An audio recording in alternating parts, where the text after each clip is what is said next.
have started to recover from it, who were drafted in the military, who have been forced to witness the most horrific thing that happened in their nation.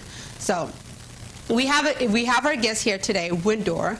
Wadar is going to tell us our story. So again, we are very honored for him to tell his story. It's very valuable, and this is the way to inspire more youth across the nation, around the world, not just South Sudan alone, but also Egypt, Sudan, Ethiopia, Kenya, Uganda, where there's a lot more poverty and a lot of more hardship that are going on in the country, including the United States here, you know. Listen to his story, because these are real stories, real life, real survivors. So we're going to bring on our guest. So let's introduce our guest to our audience. Wadar. Wadar, how are you? Yep, I'm okay. How are you?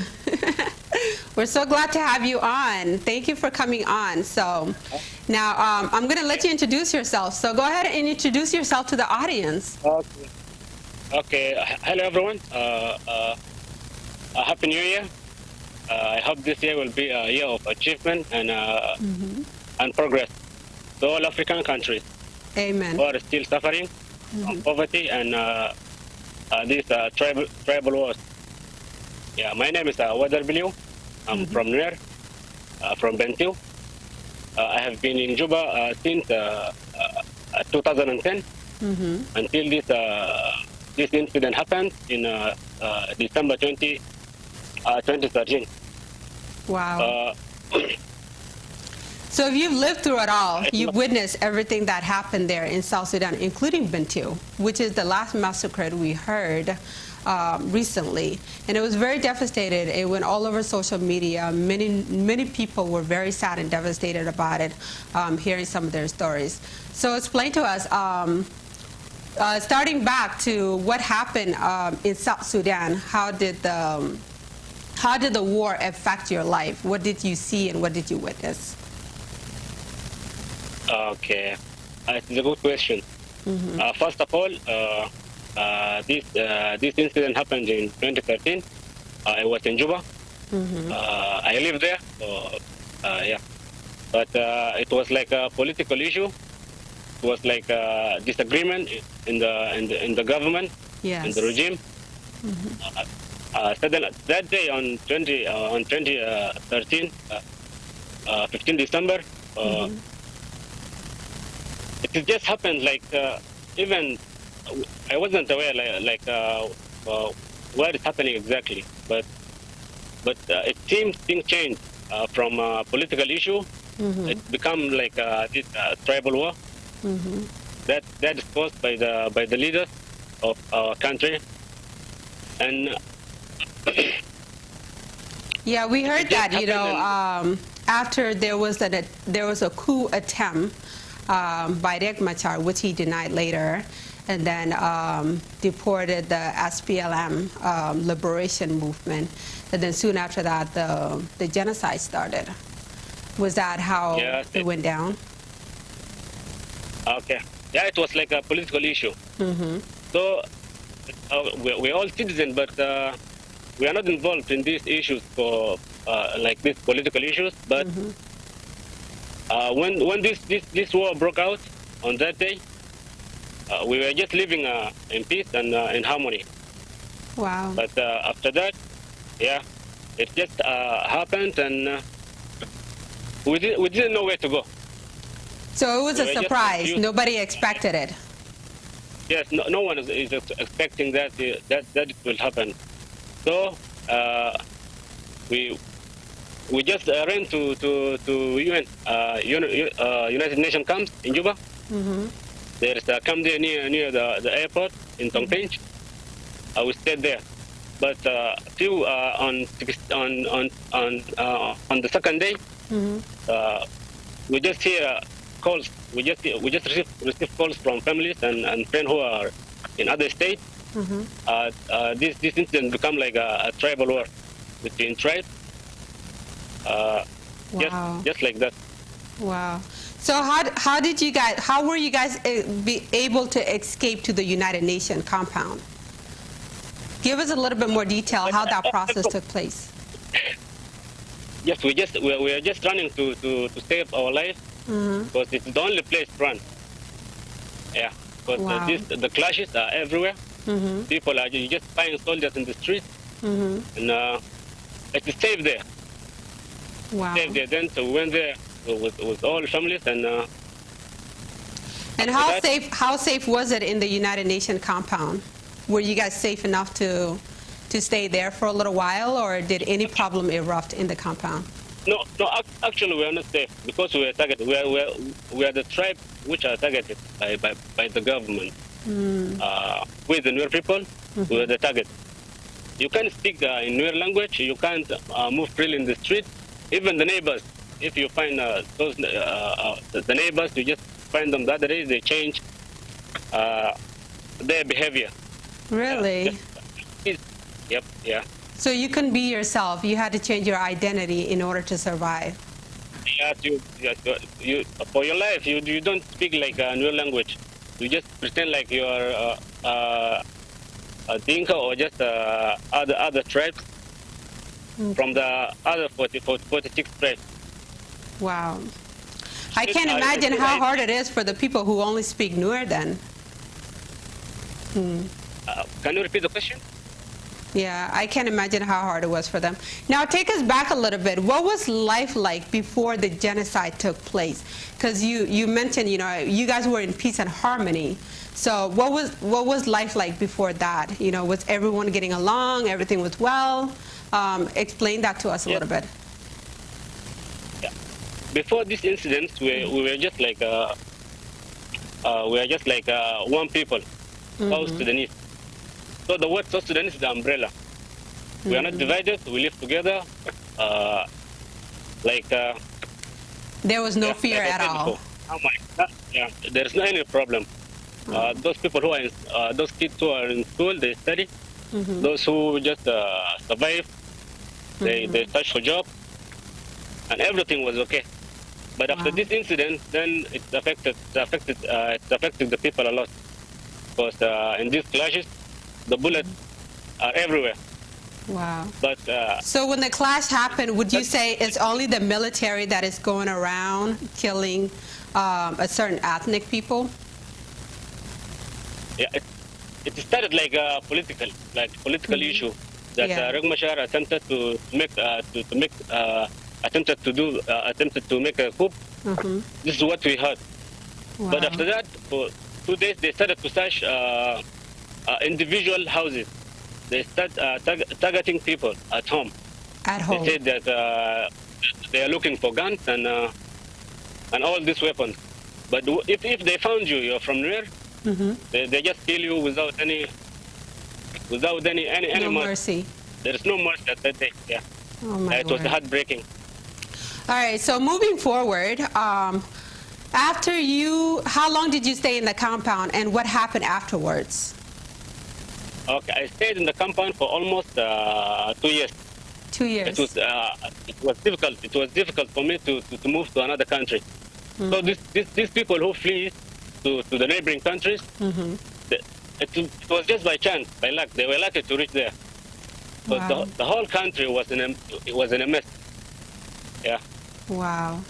And how was the border between Sudan and South Sudan? All the borders were open to the civilians to come. These countries opened their borders for everyone, because they knew there is something happening there. But not all the tribes. Some of them they are okay. They just move freely. They live. But for this group, for this for the Nuer tribe, it was a big challenge for them. Yeah.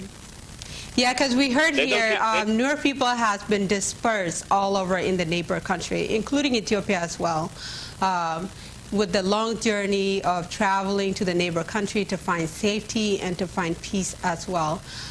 So how long do you think all of this went on until the war stopped?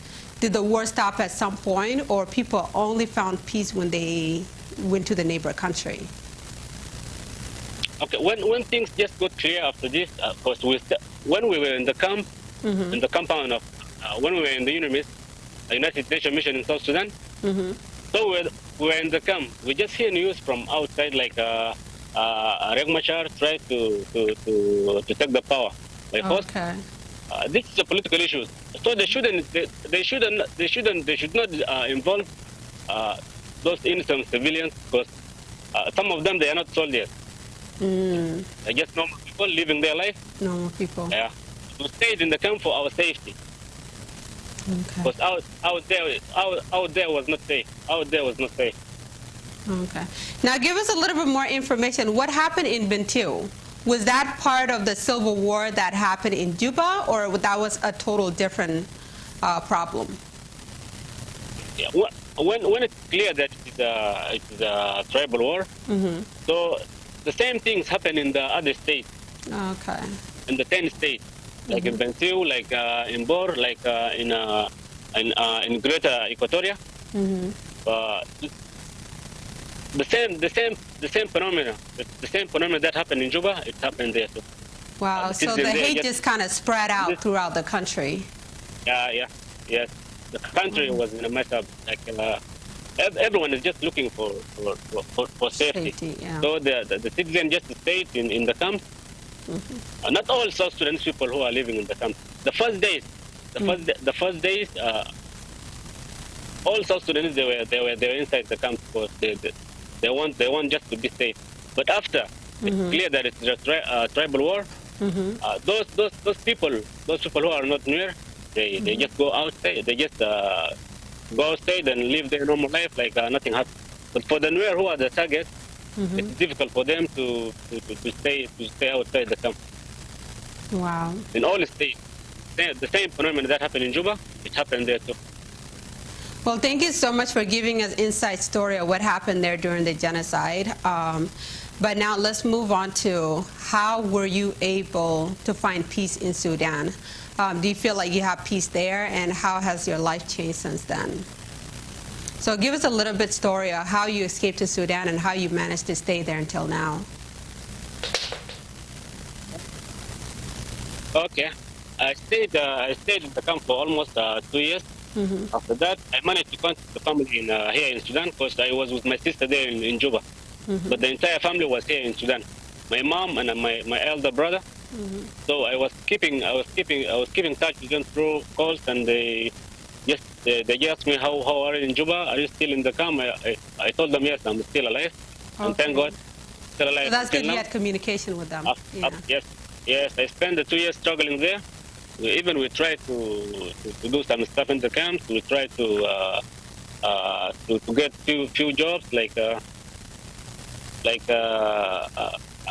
working in this organization. There's a lot of organization inside the camp, so they were requesting people to work there. I got a little job. There's a friend of mine who just managed to open a little shop. We received the product from the outside, then we sell them inside there. So I spent the 2 years in the camp just struggling, because the situation is very bad financially, and even it cost me like a mental problem. So I didn't find myself. It was like I lost hope in everything. I lost hope in life. And I how just gave old up. were you at that time? I said, let me just stay here for my safety. But after just 2 years, people start to go outside, escaping. Like you escape if you find a way to go out from the country, then you just go. Wow. How old would you say at the time? How old were you when the genocide took place in December 2013? Pardon? Can you repeat this question? How old were you at the time? How young were you when the genocide broke out? Okay, when this happened, I was old enough, like, but maybe 18. 18 or no, 19 years. I can handle myself that day. And those days, was I can't imagine. I can't imagine even to think about it anymore. So it can make me, but thank God that still alive right now, and I'm just moving on here in Khartoum. And your faith have grew stronger in the Lord as well, you know. Yes. And that is very inspiring as well, because, you know, it is God who brought you where you are now, you know. And Okay. so that's Glory be to God. Glory be to that's God. yeah, that's a really good testimony there. Yes. I wasn't only the person that I was not only the person who just experienced this situation, Yeah, but like I'm talking behalf of them now.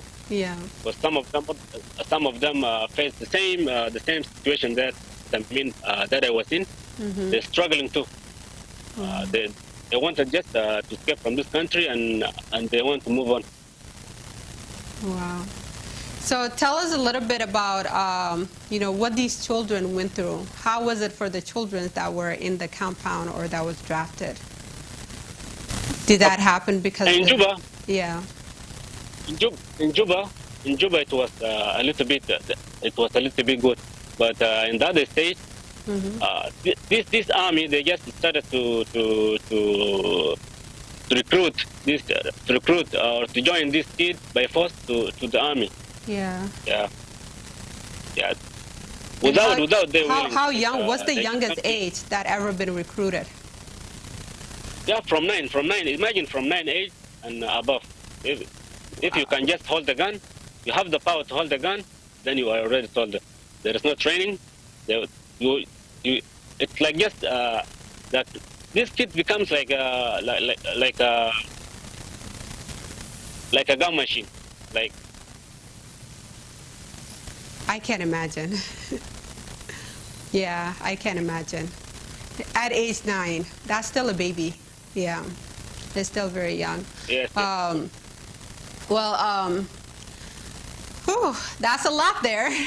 You covered. You went through a lot, you know. yeah, that's a lot. And again, you know, I really appreciate you telling this story. These are very important stuff that we need to hear, you know. This one, yeah, it's like a sensitive case, you know. Yeah. Even the regime. When you're still talking about this incident in Juba, then they will feel like it's like they want just to forget, like nothing happened. Oh. So what we need accountability. Like those lives, those people, they were just killed. They are innocent. They haven't done anything wrong. So accountability must be there.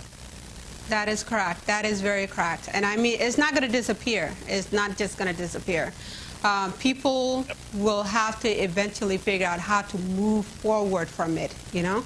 So, like your story, you know, you have grown out of it. Now you have become 10 times better, you know, facing from what you went through as well. So these are the things other people need to hear so that they can learn how to recope and how to grow from it, you know? Because, you know, like I said, our tribulation and our tribals that we go through in life is what makes us grow and what makes us better. So definitely not going to work for the regime. I mean, they could do their best, but anybody who tries so hard to forget it is a hunting story. It's always going to hunt you no matter what. And talking about things like this and letting them out to inspire other people is going to give you healing itself too. It's going to give you healing. And I think it's very important that the whole world should know that, you know, whenever there's a problem that is bothering you or that have been so traumatizing, it's very important that you let it out, you know, because once you release it and you let it out, then you'll start to heal. You'll start to recover from it, you know, and then you'll start to walk in your purpose, in what your life is meant to be. So you know, it takes a lot of courage to tell stories like this. So you're going to change many lives. I believe it. You're going to change many lives, especially all the youths in South Sudan that have experienced it. They're going to hear your story. They're going to hear your story. And I would like for you to share to them what can they learn from you? What can they be inspired from you? What do you want them to know? So my request to all the youth in South Sudan, Yeah. To those intellectuals who are like they have this knowledge, they can contest too. So they need to put their differences away. Let us talk as the youth of South Sudan. and we call for total change. Let us not follow the same ideology that have been done by the previous leaders who are still ruling until now. Yeah. So if we didn't do any, if we just kept quiet like this without taking any measurement, then I'm sure that there will be no peace in South Sudan. Wow. Things just going to happen again and again. That is true, because a generational curse, if there's no break into it, it only continues. So that's an important message, is to break that curse so that the youth can move forward and be united again. Do you feel confident enough that the different tribes in South Sudan will unite at some point? Will they all come back together? How do you see it right now? That's what I want from the bottom of my heart. Okay. I need the citizens. I need South Sudanese people to unite. So they don't. Now the problem is even the youth now, even those intellectuals, even those young people, they're still following the same ideology. Okay. For our leaders, for these corrupt leaders. Yeah. Now, what they have done it's a crime. It's a big crime. Yeah. Let us unite ourselves, and this. For me, I will just stay here. I want to stay until I achieve what I want. Then I have nowhere to go. South Sudan is my country. Then I will just go back there. I live with the same people who did this. What just happened? Yeah. That's why in 15 Memorial motto we just say like forgive but never forget. Forgive. We'll not forget this day. Yeah, but we forgive. Yes. We forgive. Amen. I like that. For the sake of the nation. Yeah. Yeah. That's very true, because we can never forget, but we can forgive. Yeah. Let us be like one hand. Let us work together for the progress of our country. We need development. We need basic life. Can you imagine? Until now, even there is no good roads there. There is no good health. There is no. Even people are still in poverty there. Some families until now they just get 1 meal per day. Yeah, and this one is a big challenge. Wow. Well, may God help you through it, because God works in any purpose that we have in life. So like you said, we may never forget what happened, but we can forgive one another. And I think forgiveness is one of the biggest tools that our people have not understand yet, because once you forgive, you're giving everything to God and let Him deal with it, so that your soul may be in peace and that you can move forward. So that's a really good message, and we pray to all the youth in all over South Sudan and around the world and wherever they are around the world, is that they will find forgiveness for their own sake, in their own hearts and for their own past. Forgiveness is to wash away everything that have, traumatized the people. So keep spreading that message, because once forgiveness takes place, then it'll be easier to talk among one another, exchange information, what you went through, what I went through, and know that we all have similar stories with different struggles that we went through as well. So that's a good beginning of healing. And I really appreciate you on that, and I really hope you're going to keep pushing on it to the youth that you are surrounded with, and also to not give up on each other either, Like you said, some of the youth are following the ideology of the corrupt leader, okay? And sometimes maybe they just need a hand, to tell them that you don't have to be that way. You don't have to think like them. You are you. You are created for a whole different reason. Anything that is bad or will take you to a bad life, learn to reject it and start going towards the things that could create a better road to build the economy of South Sudan. All right, so before we come towards the end here, so tell us, how's your life now in Sudan? What do you have going on? My life is my life. Sudan is my country too. But, yes. That was the motherland. Was the motherland. We are just we know each other for a long time. Like we interacted together with these people. Yeah. They're still our brothers. Yeah, we got even like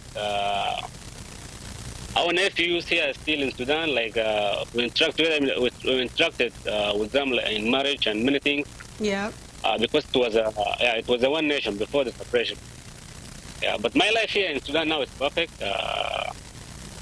I'm studying now here in Comboni College for Science and Technology. Mm-hmm. My course is IT, Information Technology and Accounting. Okay, Then I'm moving on. I don't want to think. I don't want to think about the past. I want. I just what I need from South Sudanese people. I need them just to stay together and to call for change. Yeah, we need to live in harmony. We need to live in peace. Yeah. How many more years do you have left before college, before graduation? Are you close? Almost done? Maybe two years. 2 more years? 2 more years.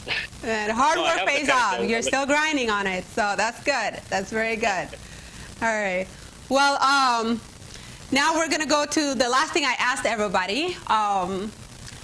What would be the biggest advice you want to tell the youth today? What can they learn from you? And I want you to say it in Arabic, okay? So say it in Arabic so that the Arabic audience can hear it from you. So this is your message to the people of Sudan and South Sudan, since Arabic is the main language.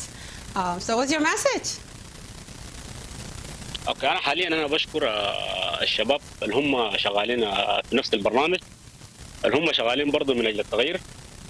فانا عاوز كل الجنوبيين هنا كان في خرطوم ولا في الدول المجاوره حتى الشباب في جوبا انه لازم نقعدوا ونخلي الخلافات اللي بيناتنا ما نتابع نفس الروتين اللي حصل في الاحداث بتاع 30 ديسمبر ولا 2013. خلونا نكونوا اخوان، خلونا نقعدوا سوا من اجل وطننا يعني. فاهم شيء الروح بتاع الوطنيه. I think I understand just a tiny bit. Very tiny bit. Oh my goodness, I love it, you know. I mean, we are known for many languages, you know, all over East Africa, with all the languages we could speak. And of course, the main language in Sudan, South Sudan, and Egypt is Arabic. And then the other side, where the newer people have been cut into Ethiopia, is Amharic. So, Gobes, I'll say that in my language. Yeah. But to let it tag along, so, right, so back look at Tognat, okay? Can wear it in Dong with channel many. Ko bikin jodun bikin ka link ka use kana tinta loin kun. So ba ko nga ja ogwana kon kan mana kon on titina kan ten char neka, you know. Gur ne mal ka gur ne ni chiang muga ko bine ko wo ka wonyam, you know. Ko ga yen generation tin bu wit kap nial herun. Because the native that we come key our elders, their time bigger pass, you know. So good can open narrow in unite kabradi narrow in geka ideology mugwa mibu wet kabnial and betuka the use Nore South Sudan could use all over South Sudan. So I tell you me did along so tell me jack good a day lar me take a ramaguro day yard bon kida you think about a door. It's definitely not a problem, but move that on. So this is going to be the closing of the story. Yeah. We just wait. We just wait. Just a little bit, but I doubt it. Don't you know? Because but at least we're gonna link on your story. So there's a lot of time. Okay. I was expecting calls from a friend, but I think. Yeah, you mentioned that, Hilary, yeah. But you know, it's okay because all comments. So I'm all comment. You am take. I'm going to be the comments. So thank you everyone for watching. We really hope that this story has inspired you and it has made you realize something different that is going on around the world as well. Even though this whole entire new year of 2021, we can only aim for better life, okay? Knowledge is key. And forgiveness is a must. It's a very important part of healing as well. So let's learn to forgive one another, and so we can continue to move forward and, you know, see what the future holds. So again, thank you, Wadar, for coming on. So we're going to go ahead and close the live stream here, and then we'll touch base on it later. So God be with you.